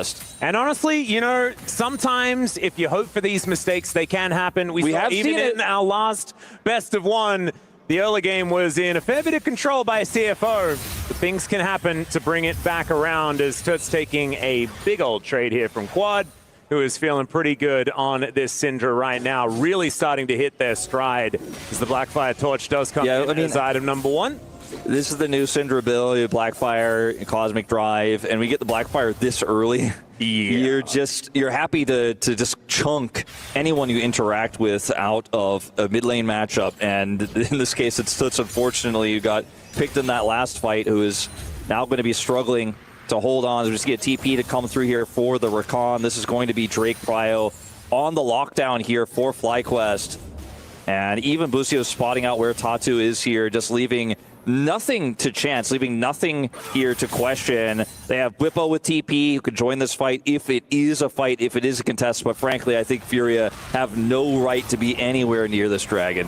No, I don't think they're going to be fighting for this one. It's a very late dragon, actually. 11 minutes for first Drake of the game. I was looking at the top of the screen. I'm like, oh, it's a fancy new UI. I guess I can't see the dragons, but I couldn't see the dragons because they were not there. They were not there. That's why that was a thing. FlyQuest now going to be moving one away from collecting the feats of strength as well, as far as those objectives are concerned. Look at where Bwipo has the lane. He's like, I'm the only person they could try to dive or make a play on because we're doing dragon on the bottom side, and I'm just going to hug turret and keep the wave right here so I can both farm and you can't kill me. Okay, they're baiting him a little bit, though. He sliced and diced, he got himself in, but the Dominus is going to keep him so healthy. Let's see whether they can actually kill him. He just needs one more Q and he's going to get all that health back. There it is, as they should be able to take him down. There is the kill. That's a good flash from Guigo as he makes his way out, and Tatu didn't have the turret aggro, and so that is going to be a successful dive against Bwipo. I feel like I gave Bwipo a lot of credit for how he had the wave there and how he was like, nah, I'm not going to allow it. Immediately sliced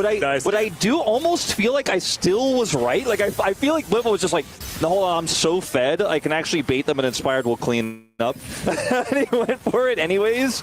And then he ultimately did pay for it with his life. But this is one kill this is one bounce back. It goes over to Tatu on the Xinjiao, so it doesn't feel great. He finally has that first item online, but you need so much more than this. And you're looking at where Inspired is on the map right now. He's heading up when Blippo does decide to make that call. And so I think Blippo is thinking like, okay, I've got my ult here. I'm going to have the empowered Q for the heal. I mean, look at the heal that comes through here. Bam. Yeah. And Inspired is almost here in time. I feel like it was an intentional choice by Blippo, but they didn't quite have the distance, or Inspired wasn't quite there in time, I should say. The distance was too great. Well, FlyQuest was thinking about killing the turret, but Guigo was being cheeky and tried to kill the minions, so they had to kill him. Quad takes a turret shot, but that is about all that went wrong there on the side of FlyQuest, so the revenge is immediate. Yeah, Toots is going to get a plate here in the mid lane, you know. Small victories, denying some farm as well. You know, anything you can get. As unfortunate this Yasuo, I don't know if it's ever going to be relevant in this game. Gets a flash, though, and that was, as you say, a well-timed one. But you can see, look at how much damage he takes on the attempt. It's crazy, and this has kind of been happening all game long. This is on-hit Varus as well. This is not, that's not lethality damage. Did he take a turret shot? Maybe he took a turret shot. I'm not sure. That looked like he took a turret shot. I don't know, but either way, the damage that came out from the Varus autos was what I was really looking at. Yeah. Which was a lot. And do you know what the worst part is, Wolf? Fury, like, there is no one that can even go anywhere near the range of Masu right now. Like, as far as on-hit Varus is concerned, like, no one gets to, like, do the do-si-do as far as the range advantage. Look at Ego's items, or lack thereof. Like, I don't think he wins a 1v1 against Masu right now. You know what I mean? Like, there's not a whole lot of good angles in this game. And like, when you see a draft like this that's so all in, you know the game can end up this way, and Fury were very well aware of it when they made that choice, but they're unfortunately reaping the consequences of their choices now. That was really cute by Jojo, actually managing to attack his way out. Didn't have to use the flash, and by didn't have to, I mean he didn't have it. As now Tatu's going in as well. Busio and Quad still in position, but it is just going to be half the health bar as these dark spheres are really starting to hurt. They don't know where Inspired is, but they're about to find out. And Ego is not going to like it. He's going to go straight past the ward as Guigo is just dead, guys. There is no way that he's getting out of that one. There is a teleport in, but now it's Toots just kind of here watching them kill his turret. He's going to have to wait for Tatu to make his way up. First turret is going to be Feats of Strength over to FlyQuest as well. And they are just going from strength to strength. They wanted to make that play to try to play around the turret and punish there, but the turret gets killed so quickly and they TP topside. Guess what? They also lose bottom turret because Syndra is pushing that in right now. Quad actually could TP to this fight, but is it really even a fight that he needs to come to? It's just slow, casually played here by FlyQuest because like, oh, we slow this down, get the bottom turret. Quad can show up at any moment. Just play this slow, don't need to hard force anything. Just continue to snowball our lead. There's that bottom turret. Now Quad can back by and then TP in for the Herald contest. FlyQuest can really do nothing wrong at this point as Ego also has teleport, but I don't know how relevant this Aatrox is going to be in this skirmish. The window is closing though, and I think FlyQuest may just simply have been a little bit too slow to show up on this one. So again, small victory here, small pickup. For Furia, it's going to be a lot of dominoes they're going to need to try to push over here to get back into this one, but baby steps, I suppose. Indeed. 10 seconds until the next dragon, so that might have been what FlyQuest were aware of, wanting to make sure that they can get some priority on that area. That is exactly what it looks like. But Bounty Gold, actually kind of a big deal here for Furia to try and get themselves back in. When we say things like Bounty Gold, though, that shows that it is certainly an added layer of cope, because it is 4,000 gold the lead at 16.5 minutes. That is nothing to scoff at.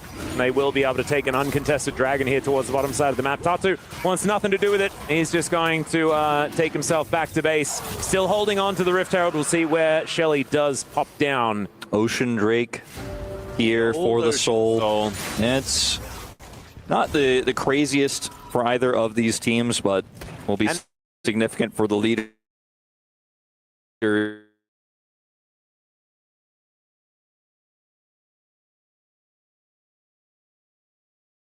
in FlyQuest. I think a really lucky one for Fury.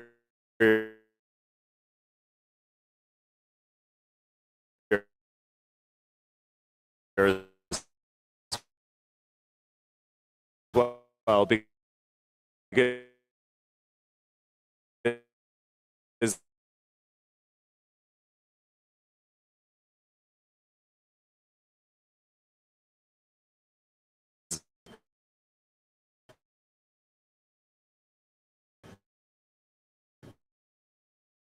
they don't really care too much.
But yeah, like I don't think it's the wrong build or anything like that. It's just the circumstances are so rough here, and you're still trying to stick to your game plan. But I do think at any point, once these waves are cleared out, FlyQuest can threaten Otacon start and go for a turn so easily, especially with the Syndra.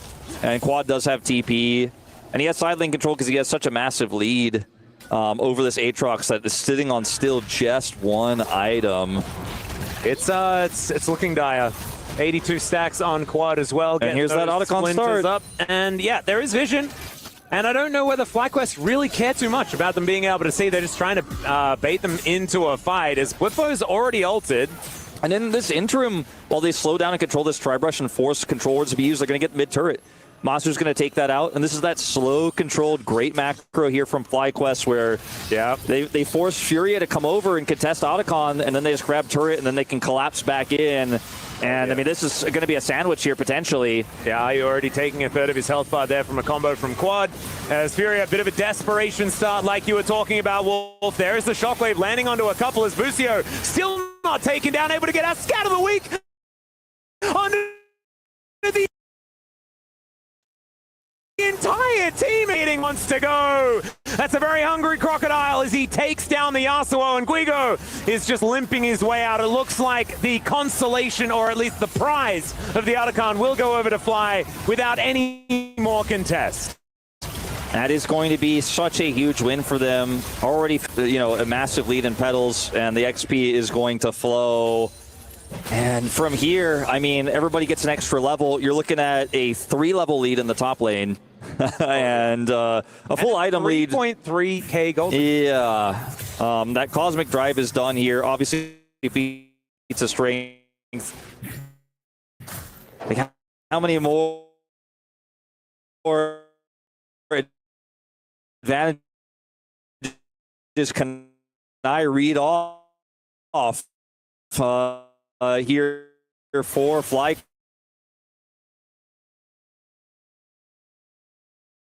Jojo in, and they just chase them down and slice them to pieces. Not a chance, not a prayer for the Brazilian squad. It was a decent little sidestep on that Pierce. It's 7,000 gold lead, and FlyQuest seem to be able to do no wrong at this point in time. That'll be Soul Point as Inspired looks to take down this dragon, and maybe a good thing here for Furia is the fact that this is only Soul Point, because it was a very late first Drake. So here at 22.5 minutes, they don't have to worry about a soul just yet, but man, that is not even a silver lining. That is like a gray that looks lighting lining. That's what it kind of feels like. There's a lot of lessons to be learned, I think, in this game about how FlyQuest played from ahead. Because, we talked about so much, like, if they make a mistake, if they overextend, if they're sloppy, if they're greedy, maybe there's a way back in. This is about as textbook, choke out the enemy, take all vision away, blind them, and cut them, kill them with 1,000 cuts rather than just all inning and being like, oh, we're so massively ahead. We just push in between these turrets and look for a crazy team fight. That FlyQuest are playing. I mean, it's not the most quick and exciting way to end the game, but it is certainly the highest chance of success with a lead like this, and I think they've nearly reached 100%. Yeah. As they just won't give Furia any outs, any core. Look at where Toots is on the top side. He's the only one who's free to even move on the map, but even he knows once he hits that midway point, once he hits the river, he's like, that's as far as I can go. I can't touch that turret. There's no way I'm getting a bounty. You're and also to never breathe allowed is so hard. You're never allowed to take your own jungle camps, right? Never. So slowly but surely, FlyQuest will just get further and further ahead, no matter what Furia do, if the game stays in a position like this. And so their only option is to go for a desperation fight, which is always going to be on FlyQuest terms, as Tatsu is looking for that little flank angle. Scatter the Weak comes through. Are you not going to be able to follow up too much as Chains of Corruption comes on in? Tatsu takes half of his health bar just from that piercing arrow, and rocking the Blight. If Furia commit to a fight, they will get wiped and the game will end. So they have to just try to buy time. Desperately, that is all they can do. And with the Orianna wave clear, I mean, you can see here they can buy some of it, right? Like, they have some tools here to slow this game down. Baron's going to spawn in 30 seconds here, though, and that's when things get really problematic. That's when FlyQuest really start to threaten inhibitors. They've already gotten some damage onto that bottom inhibitor turret. The inner is already gone there. They have super clear, deep vision on the bottom side of the map, and they can just simply turn their eyes towards the Baron with these resets coming through here. You see Quad is back, Masu is back, Bwipo is buying here. And he's going to have a GA potentially after the next fight if he's able to get a few kills. And, I mean, at this stage, as Furia, you're like, what if they group bottom and just take out our inhibitor? We have to be aware of that possibility. We have no vision. Look at how carefully Tatu has to surf around the top part of his jungle. He's like, okay, I guess I can get wolves maybe when those are up. But I can't really go any further than that. And FlyQuest, at any point, can just move towards Baron, but they're keeping their options open. And on top of that, Inspired is about to, like, finish a Thornmail, I'm pretty sure. Like, then who kills him? Because Toots is just not doing any damage right now. There is nowhere near a Void Staff or anything like that. This Orianna has been pretty far behind throughout this game, but also Orianna, I feel like, needs a little bit of help, needs a little bit of acceleration to really be dangerous. And then the rest of the team is just physical damage. And yes, you can say that Yasuo takes 45% of your armor or something like that, but 45% of Infinity is still really large. So Bwipo now going to be fighting against Guigo here towards this bottom side as Inspired, just waiting for his angle of attack. And now there are 3 people here. He's chasing after this Yasuo. The last breath comes in, and it's exactly that, ladies and gentlemen. There's the Pulverize. It is going to connect as Bwipo finally will go down. It's a 1-for-1, so I guess that's good for Furia because the ones on the side of FlyQuest are way more dangerous, but not anymore. The piercing arrow coming down. The Pulverize is there to protect Toots, but now he has to get out. And this turret should be following suit. Yeah, a very strong fight here for FlyQuest, despite it being an even trade. They got rid of one of the threats. This is a risky call here. I'm not sure if this is going to work out for Toots, but he's going for it. We're going to try and take down Busio. That didn't quite work out there, but the rest of the team are now in position. A possible flank angle. There are some CDs that have been used up, and Busio will be the one to fall down first. They're still trying to chase this one out. The dissonance will be able to help Toots catch up.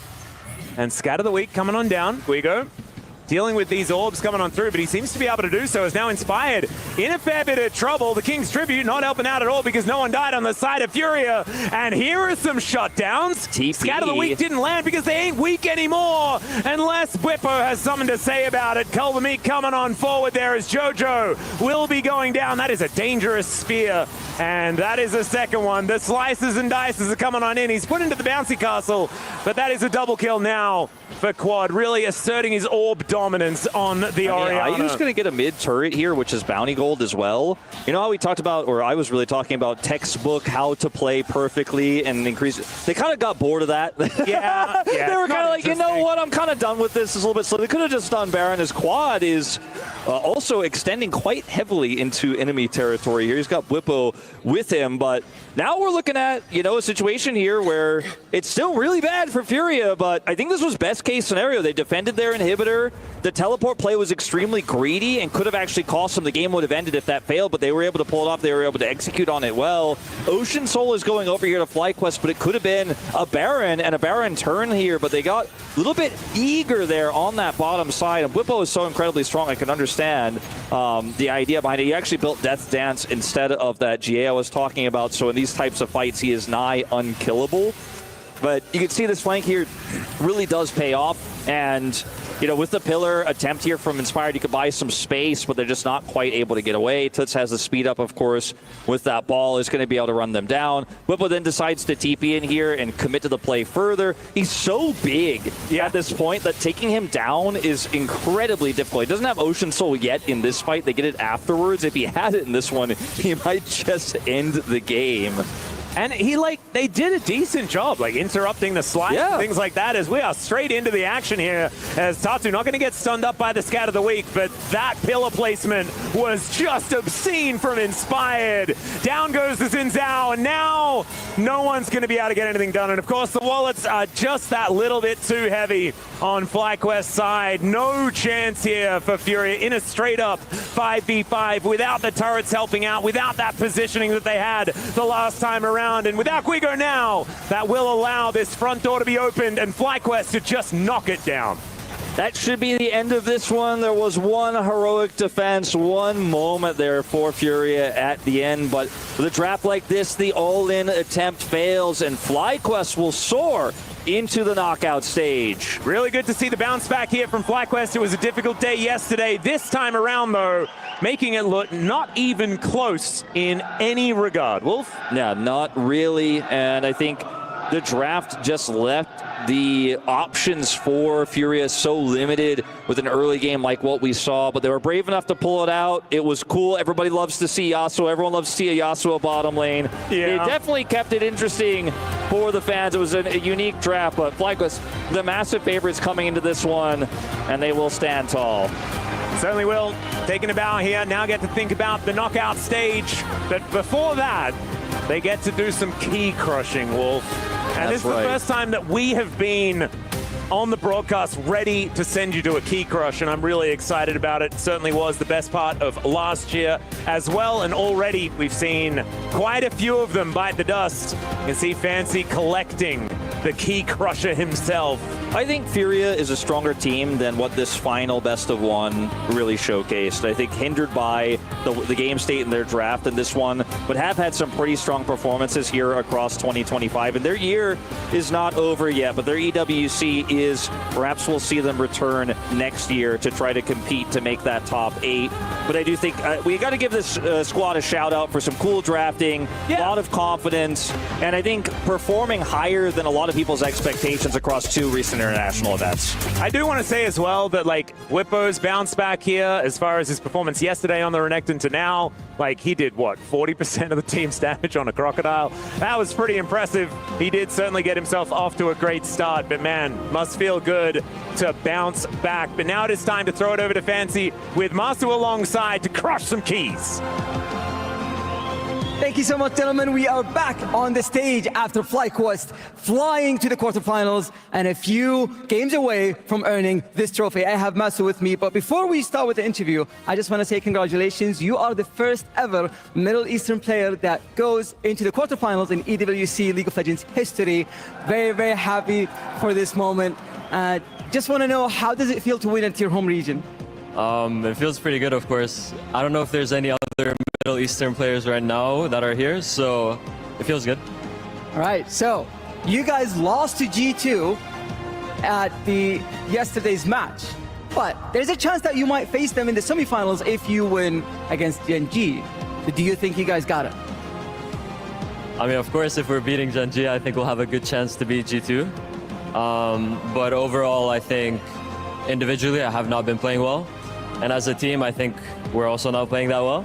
So I think we have a lot of time to ramp up. And then if we play up to our level, I think we'll be able to.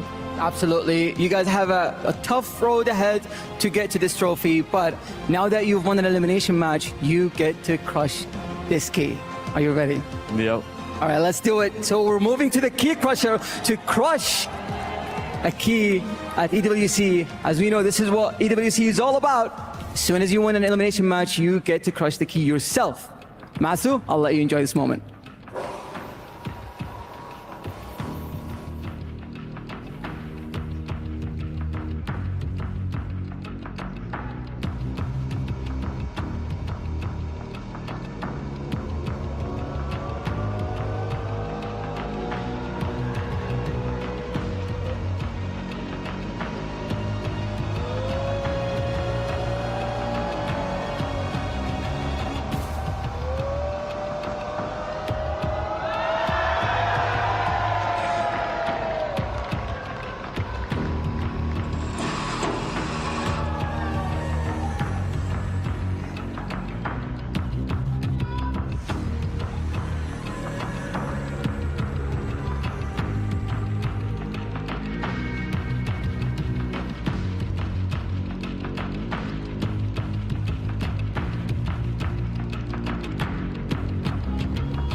That has to be one of the best key crushes I've seen in the last, since the beginning of the Esports World Cup. That one was just dented straight through the middle, just like Futia's hopes here. Fell short, never really had an opportunity in this game, except when the score was maybe 7-1 for a brief moment, and then FlyQuest quickly ticked that one over to 8-1 and took the wind out of the sails of the squad from Latin America South, or LTA South, as it is the LTA North, taking the victory and moving on to the knockout stages. FlyQuest 1-0 over Futia. Welcome back to the studio. Digon here alongside Medios and Valdez. That gold graph says everything here, Medios.